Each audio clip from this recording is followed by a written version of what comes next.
Hey guys, Tornado here, not Tornado, Sean Wynn. Back here with another video, and this video is about relationships and how they can integrate with 2K.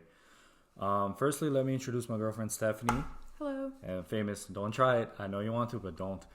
A little bit about us. We've been dating for almost 4 years now. We've known each other for almost four as well. We met online. When we met, I used to play 2K, but it was just playing for fun. And time went on, and here we are. Abby mentioned we've been dating for 4 years, and all 4 years he's been playing 2K, and for the last 2 years he's obviously been taking it more seriously, and it's definitely affected our relationship because it had a lot to get used to, negatively and positively. Yeah, Stephanie said there has been times where I have to play 2K, I have to load up, and we see each other once a week, mostly on Saturdays. So that's when mostly like league tournaments and league nights pop out because it is the weekend. And it came to the thing where I started taking my console there, and trying to compete with no days off as much.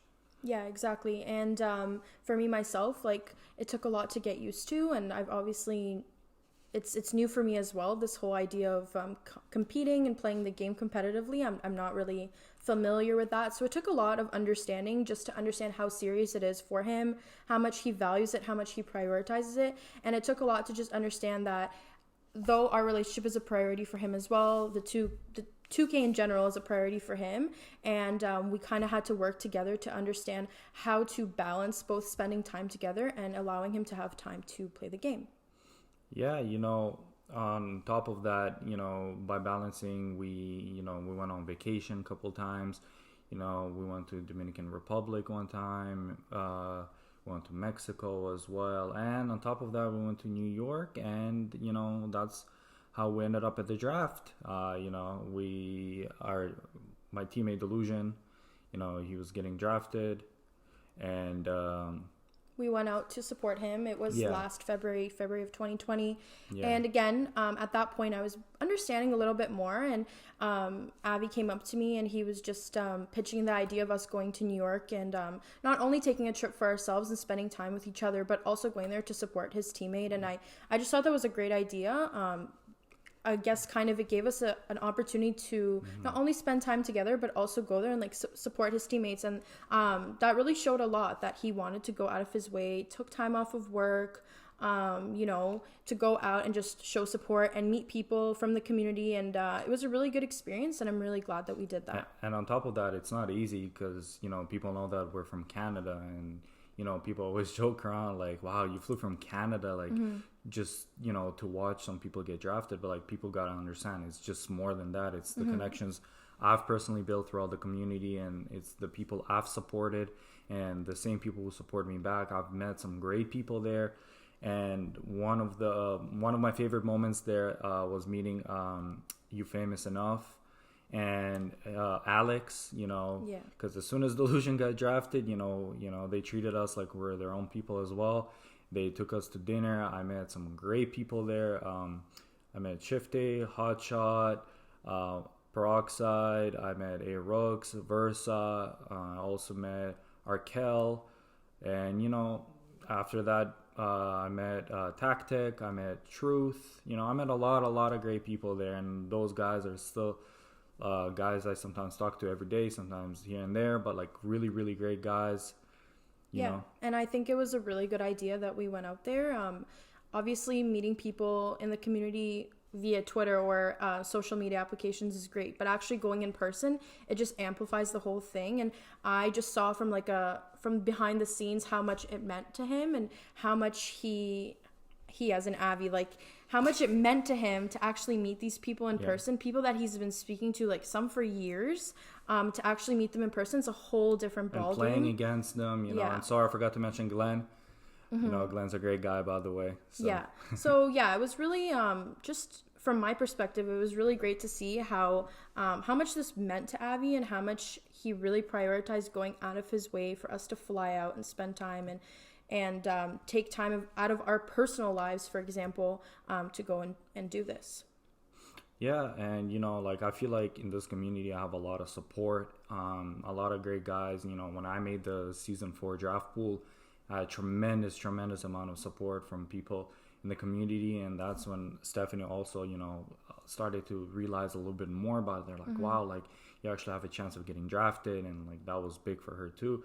But everybody has support, but some people don't have support, and when it comes to me not having support, the only people I don't really have support from is my parents, because they're traditional, like they don't understand that much, but it's okay. I don't get mad at them. Like now they're a little bit more understanding, like when I say I have like a tournament or a matchup, they're okay with it. But before that, they wouldn't really understand. But I think what really got them understanding more is when I made the final 23 cut of Team Canada. So when I told them about Team Canada, I was like, hey, I was like the one of the 23 people who actually got an email. They're like, wow, Team Canada, like that's big, especially like traditional people. Back in the day, my parents are Russian and I was born in Israel, so like for them it's just a little bit like completely different.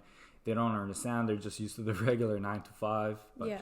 We're all trying to get out of that and be financially free, right? Yeah, and I think like the esports, whole idea of esports and working online and social media, it's a rising industry, and not a lot of people understand it. So I think having support, at least from your community, like 2K community members and me, of course, I think that really helps. I think support is really important. Really is, yeah. And support is really motivating to really like have you go and like drive to your fullest. And I think like something that we don't talk about or that we don't really hear a lot from is like the partners of the people that are trying to get into the league or in the 2K community member. I know there's a lot of like wives and girlfriends that are part of this as much as you guys are. Like, for example, me, and I kind of had to understand this whole process on my own, and I had to conduct my own research and trying to like through the years trying to better understand just how serious this community is, because I think it's very easy to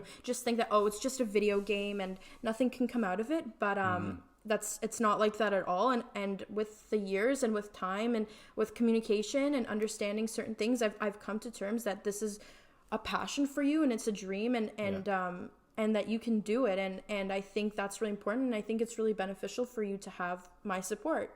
Yeah, no, for sure. Like, I don't say it a lot enough, but I really appreciate your support. Like there's not many like people, like I said, like that really support you, especially like significant others. And they make him literally choose. It's like it's either you want this, if you don't make the league, like what's your next plan?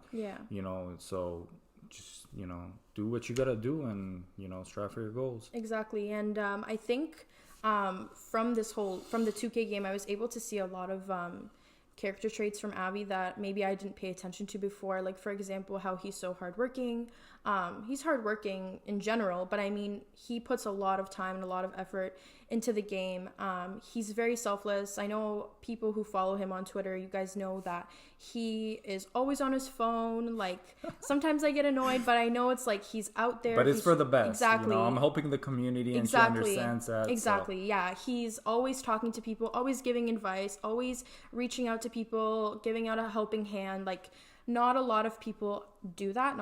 You don't have to do that. And I think it shows a lot of his character that he does that by choice. No one's forcing him to do that. And I think that also ties into how compassionate he is and how he actually cares. He's not doing this for show or for anything. Like, he truly cares as a person. And sometimes it's even like, it could be people from the community, but like he helps them as if they're like his closest friends, as if it's like he's helping me, for example. Like, he treats everyone with so much respect, with so much compassion, and he's so helping. And I think that's really something I've been able to notice from you playing the game. Yeah, so lastly, what we want to talk about is just give people some tips. I'll start first. My main tip, to those guys who are watching here today, is just find balance. Find balance in your relationship, honestly, because if whether you come home and you got a matchup today and you have like that 3-hour time in between, just spend it with your significant other. So just tell her, be like, hey, look, I got this matchup today. I'm gonna spend some time with you. You know, if you have kids, spend some time with the kids, family, whatever it is, and then then grind. You know, it just depends how bad you want it. You want to be in the league. You know, you gotta find a way. You just can't say I gave it my all when nothing comes out of it. Exactly. And I think that ties into my tip, which is open communication. And I think as long as your partner, you are open with your significant other, then you should be fine. As long as you communicate, like, I have a matchup tonight, I have a 3-hour window, let's hang out these 3 hours. As long as you're open, as long as you're communicating with your partner, I think it can go a very long way. I think just a problem is a lot of people just don't know how to approach the situation. Maybe some of you are worried that your significant other will get upset or mad, and maybe in the beginning it might not be so great just because they're kind of getting used to the situation. But as long as you continue communicating with them and being open about what you're trying to achieve, your goals, what it's going to take to achieve them, then I think you should be good. That's a good idea. Yeah, and to conclude things, like as we spoke about, now you guys know a little bit more about us, our relationship. Yeah. What we kind of been through, and we're still here 4 years strong. So yeah. Hopefully, you guys, like our story and, take some advice, and hopefully you'll succeed as well. Thank you. Thank you.